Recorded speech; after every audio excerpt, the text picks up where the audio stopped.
Welcome back. In our last video, we covered steps 1 through 3 of the rational decision-making model. If you missed that video, you can find a link to it at the top of your screen. Let's get back into step 4 of the rational decision-making model.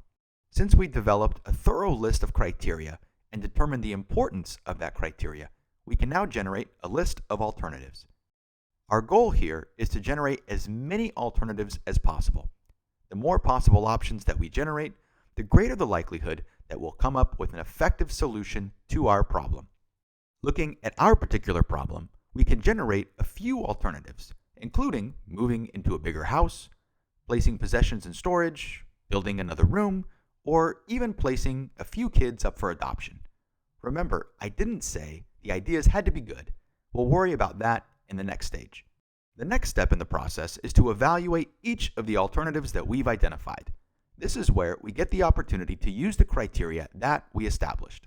Depending on the number of criteria that you select and the number of alternatives chosen, this may be a lengthy step. In our example, we're going to use a simple rank order method and rank each alternative in the criteria that we've established. We're also establishing weights to each criteria based on our findings from step 3, which takes us to our final step, computing the optimal decision. In order to determine the optimal decision, we're going to multiply the rank that we've assigned for each alternative by that criteria's respective weight. Since each criteria possesses a different level of significance, we use these weights to assign more influence to the results in categories that are deemed more important.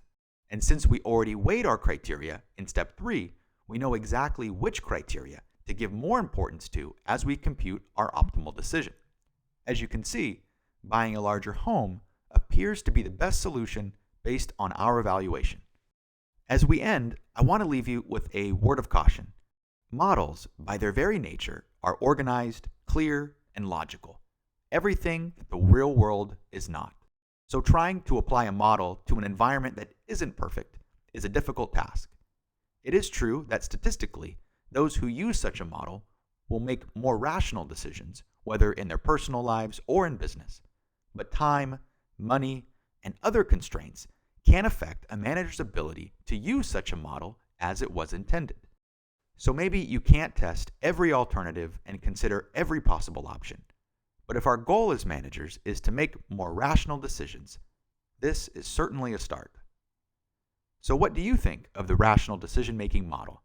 Go ahead and leave your comments or even questions below, and I'll do my best to get back to them in a timely fashion. After you've posted that question, go ahead and click the like button as well, assuming of course that you enjoyed this video. Lastly, remember to subscribe to Alanis Business Academy to have our latest videos sent to you while you sleep. Thanks for watching.